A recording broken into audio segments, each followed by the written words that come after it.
এখন আমরা করব নবম দশম শ্রেণীদের ইংরেজি দ্বিতীয় পত্র ট্যাগ কোয়েশ্চেন ঢাকা বোর্ড 2019।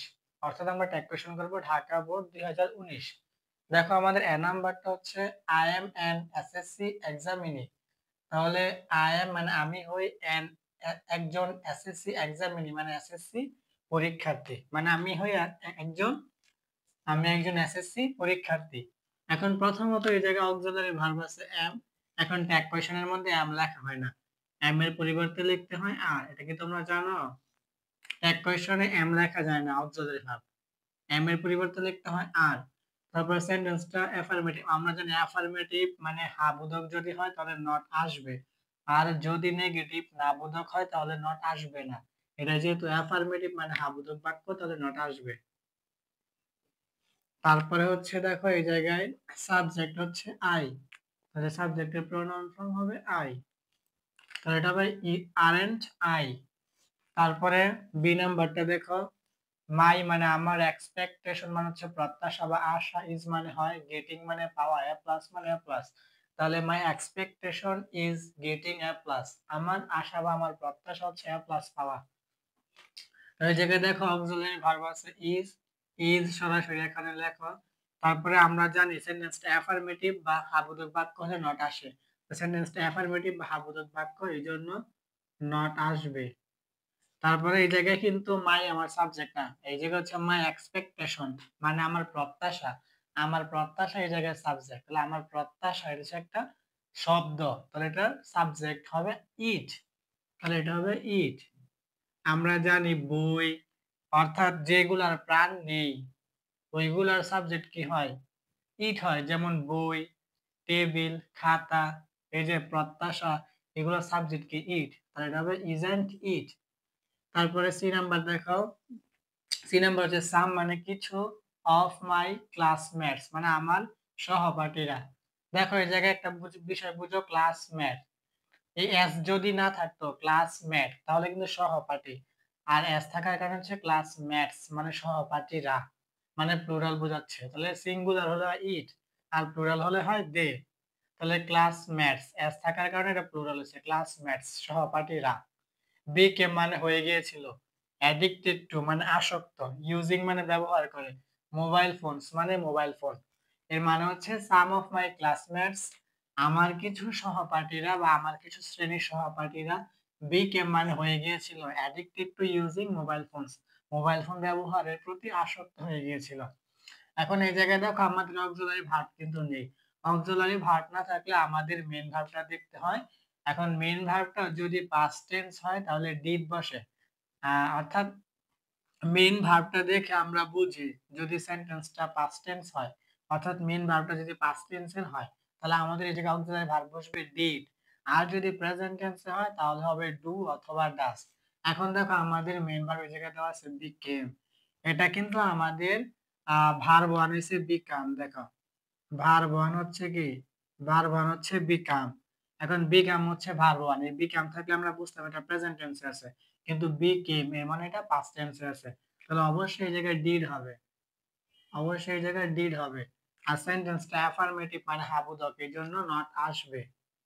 আমরা জানি অ্যাফার্মেটিভ হাবুদক হলে নট আসে। তারপরে আমাদের সাবজেক্ট কি? সাম অফ মাই ক্লাসমেটস, এই যে এস আছে মানে আমার শ্রেণীর সহপাঠীরা, তাহলে প্লুরাল, তাহলে প্লুরাল হলে সাবজেক্ট কি হবে? এক কোশ্চেনের সাবজেক্ট কি হয়? দে হয়, এটা হবে ডিডন্ট দে। তারপরে ডি নাম্বার দেখো, দে মানে তারা, কুড নট পারেনি, পাস মানে পাস করতে, দা টেস্ট এক্সাম মানে নির্বাচনী পরীক্ষায়, মানে they could not pass the test exam তারা নির্বাচনী পরীক্ষায় পাস করতে পারেনি। এখন দেখো এই জায়গায় অক্সিলারি ভার্ব সরাসরি কুড আছে, এই জায়গায় কুড লেখো, সরাসরি কুড আছে, সরাসরি কুড লেখো। তারপর দেখো এই জায়গায় নট আছে, এই নটটা দেখে আমরা বুঝলাম এটা নেগেটিভ সেন্টেন্স মানে না বোধক বাক্য, তাই নেগেটিভ হলে নট আসে না আমরা জানি। তারপরে দেখো এই জায়গায় সাবজেক্ট হচ্ছে দে, সরাসরি দে লিখে দাও, তাহলে এটা হবে কুড দে। তারপরে ই নাম্বার, এভরিবডি মানে প্রত্যেকেই বা সবাই, হেটস মানে ঘৃণা করে, দ্যাম মানে তাদেরকে, ফর মানে জন্য, দিস মানে এই, আর রিজন মানে কারণ। মানে everybody hates them for this reason, এই কারণে সবাই তাদেরকে কি ঘৃণা করে। এখন দেখো আমাদের এই জায়গায় কিন্তু বলছি যে অক্সিলারি ভার্ব নেই, কিন্তু দেখো হেটস আছে। এখন আমাদের পাস্ট টেন্সে কিন্তু হেটেড মানে ইডি থাকতো, ইডি থাকলে আমরা বুঝতাম এটা পাস্ট টেন্স, যেহেতু ইডি নাই তাহলে এটা হচ্ছে প্রেজেন্ট টেন্স হেটস।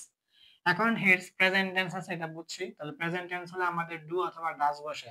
এখন এই জায়গায় আমরা জানি ভার্বের সাথে এস বা ইএস হলে ডাজ হয়, আর এস বা ইএস না থাকলে ডু হয়। এখন এই জায়গায় ভার্বের সাথে এস বা ইএস আছে, হওয়ার কথা ডাজ, কিন্তু এই জায়গায় ডাজ না হয়ে ডু হবে। কেন হবে আমি বলতেছি দেখো। প্রথমত ডু, তারপরে এটা হচ্ছে তোমার কি অ্যাফার্মেটিভ সেন্টেন্স, তাহলে নট আসবে, এটা হবে ডোন্ট, কি হবে ডোন্ট। আর এই জায়গায় এভরিবডি, আমরা জানি everybody, nobody, anybody, somebody, everyone, এগুলা সাবজেক্ট, এক কোয়েশ্চনে কি লেখা হয় দে লেখা হয়, তো এটা হবে দে, তাহলে এটা হবে ডোন্ট দে। এখন আমি যে তোমাকে বলছিলাম ভার্বের সাথে এস বা ইএস থাকলে ডাজ হয়, কিন্তু এই জায়গায় ডাজ না হইয়া কেন ডু হইলো? এই জায়গায় তো ভার্বের সাথে এস বা ইএস ছিল, কেন ডু হইলো, ডাজ কেন হলো না? এখন একটা কথা মনে রাখবা, এটা সহজে বোঝার জন্য মনে রাখবা, আমাদের ডাজ হচ্ছে সিঙ্গুলার, শোনো কি বললাম, ডাজ কি আমাদের সিঙ্গুলার ভার্ব, আর ডু হচ্ছে প্লুরাল ভার্ব। এখন আমাদের নিয়ম হচ্ছে সাবজেক্ট অনুযায়ী ভার্ব বসে, সাবজেক্ট যদি প্লুরাল হয় তাহলে ভার্বও প্লুরাল হতে হবে, সাবজেক্ট যদি সিঙ্গুলার হয় তাহলে ভার্বও সিঙ্গুলার হতে হবে। এখন এই জায়গায় আমাদের সাবজেক্ট কিন্তু দে, দে অর্থ তারা, এটা কিন্তু আমাদের প্লুরাল আছে সাবজেক্ট। এখন যদি আমি এই জায়গায় ডাজ লিখতাম তাহলে আমাদের ভুল হইতো, যদি ডাজ লিখতাম তাহলে আমি কি বলছিলাম একটু আগে, আমাদের ডাজ হচ্ছে সিঙ্গুলার আর ডু হচ্ছে প্লুরাল। এখন আমি যদি এই জায়গায় ডাজ লিখতাম তাহলে ডাজ কিন্তু সিঙ্গুলার আর সাবজেক্ট কিন্তু প্লুরাল আছে, তাহলে সাবজেক্ট প্লুরাল ভার্ব সিঙ্গুলার, এটা হয়েছে, এটা কিন্তু গ্রামারের নিয়মে ভুল। আমাদের গ্রামারের নিয়ম হচ্ছে সাবজেক্ট যদি প্লুরাল হয় তাহলে ভার্বও প্লুরাল হতে হবে, এই জন্য ডাজ এই সিঙ্গুলারটা না হইয়া ডু এই প্লুরালটা হয়েছে। বুঝতে পারছো? যদি এই জায়গায় সাবজেক্টটা সিঙ্গুলার হইতো তাহলে অবশ্যই এই জায়গায় ডাজ হইতো, যেহেতু সাবজেক্টটা প্লুরাল এই জন্য ভার্বটাও প্লুরাল, তাহলে এটা উত্তর হবে ডোন্ট দে। তাহলে এটাই ছিল আমাদের ঢাকা বোর্ড 2019 নবম দশম শ্রেণীতে ইংরেজি দ্বিতীয় পত্র ট্যাগ কোয়েশ্চেন।